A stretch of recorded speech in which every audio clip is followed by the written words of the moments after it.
حرکتی کردی؟ اما خوبی؟ خصوصا دوستای کارمز.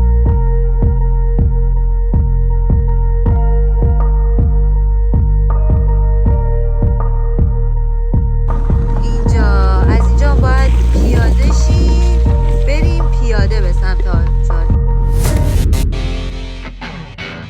سلام. قبل از شروع سفر از شما برای اینکه کانال ما رو دنبال میکنید متشکرم.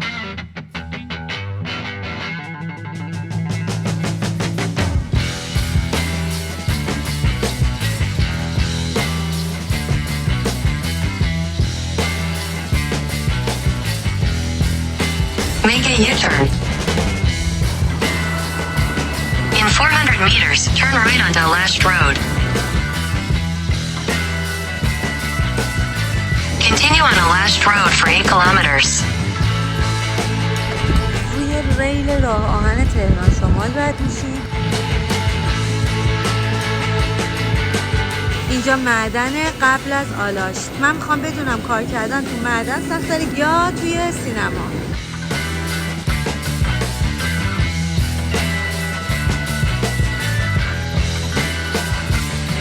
آقا سلام. به نظرتون کار کردن تو معدن سخت‌تره یا سینما؟ سینما. آدایی؟ سینما که تفریح دارن اشتغال می‌کنن.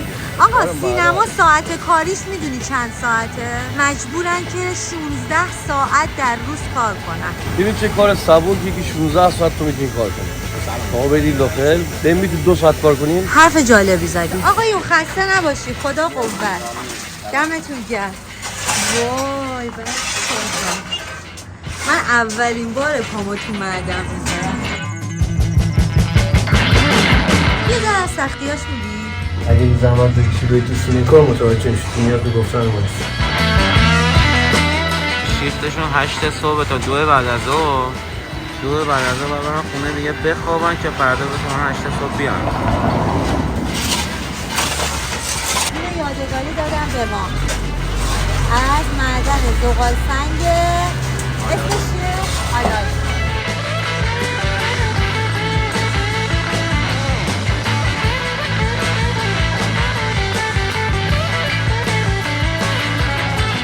این جاده زیبا ما رو میرسونه به یه آبشار بسیار جذاب و دیدنی.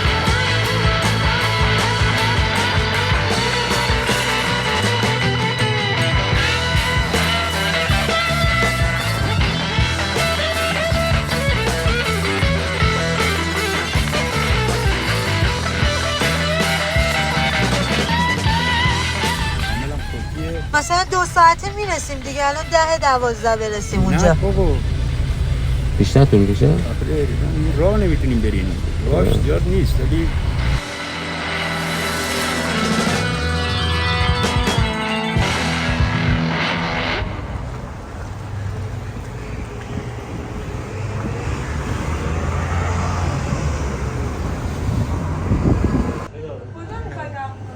سلام. خوبی؟ ما می‌خواستیم بریم آبشار گزو. مسیرش رو بگو. حالا حرکتی کردی میری 4 را میرسید. 1000 متر بالاتر 4 را میرسید. سمت چپ میگیری میری 15 کیلومتر تو داخل جنگل. سمت چپ 15 کیلومتر. این دست چپ.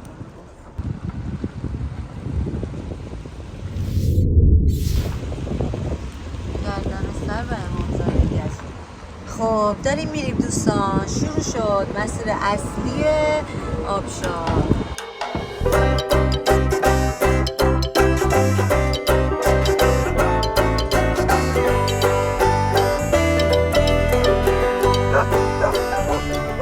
عمو خوبی؟ سلامت بشه. چند ساله کار میکنی؟ در حدود 60 خوردی. شغلتو دوست داری؟ هستیم دیگه چیکار کنیم. بچه کجا هستی؟ تهران. خود تهران. بله. انشالله سلامتی انشالله. مرسی. آبشار گزو مستقیمه دیگه. آره میری گزو. قشنگه؟ رفتی؟ آره بری خواب دیگه چیکار کنیم. حالا تا اونجا آمدی بری گزو زیارت کنیم. خوشگله؟ خوبه بد نیست. خداحافظ. خداحافظ. تک کار نداره. باشه.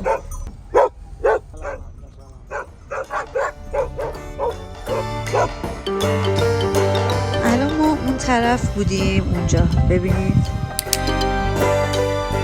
حالا اومدیم روستا رو رد کردیم میریم به سمت آبشار. خیلی خوشگله خیلی.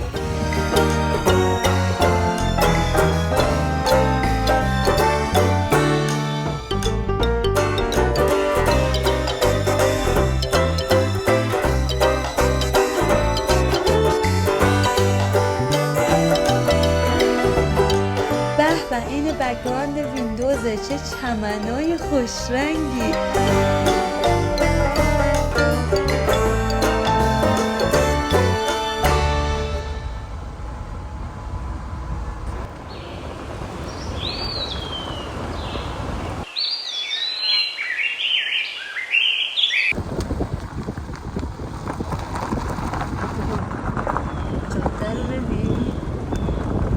خدایا شکرت بابت این همه زیبایی.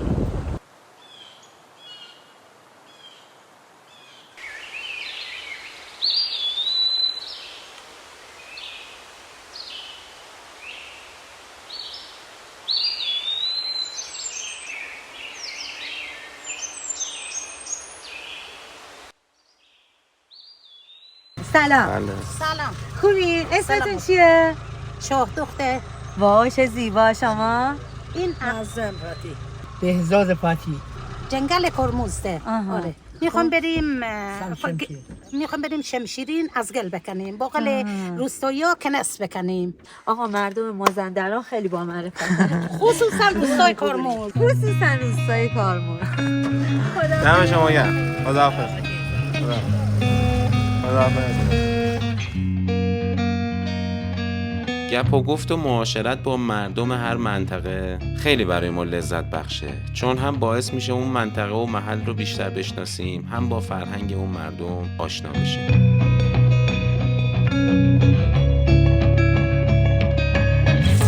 میخوام یه دعا بکنم برای مردم کشورم. انشالله که همیشه پاک و زلال باشید و زندگیتونم جاری باشه مثل آب.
از جذابیت‌های این مسیر این بود که هر سمت رو نگاه می‌کردی یه آبی جاری شده بود زیر این درخت‌های زیبا و رنگارنگ.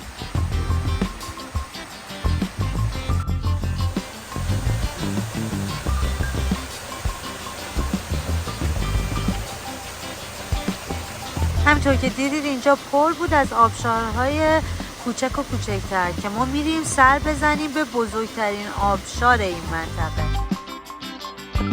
من توی این سفرهایی که این روزا میریم یاد گرفتم که مسیرم به اندازه این مقصد قشنگه.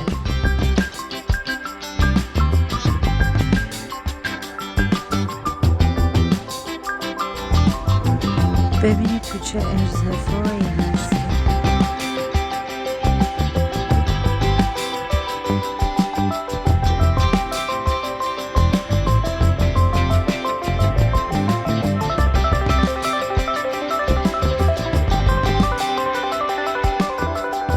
حالا حرکت کردیم میرید چهارراه میرسید. 1000 متر بالای چهارراه میرسید. سمت چپ میگیریم میری 15 کیلومتر تو داخل جنگل. داخل جنگل درختی نوشته امامزاده گزو. امامزاده سمت راست میری پایین. خب یه دوراهی شد. ما اینجوری اومدیم پایین. دوراهی رو نگرفتم. یه خورده الان جادهش ناهموارتر شد. بارونم اومده.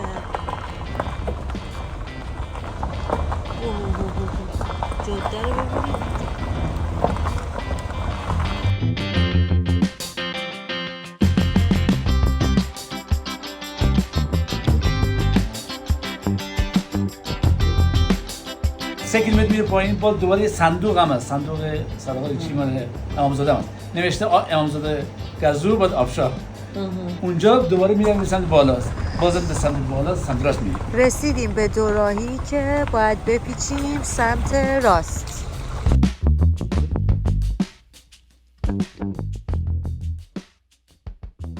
رفتی ادامه میدی تا نزدیک دقیقاً 5 کیلومتر دیگه مونده به سمت گزور نوشته که امامزاده. سرزیر میشی میری حیاط امامزاده.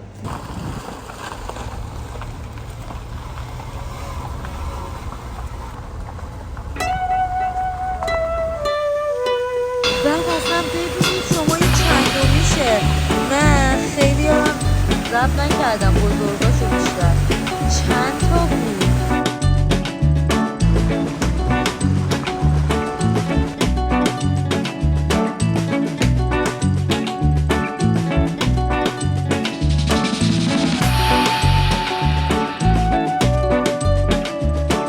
اینجا سرزمین آبشارها بود واقعا انگار. 1000 تا آبشار تو راهمون بود. شما اونو ببینید.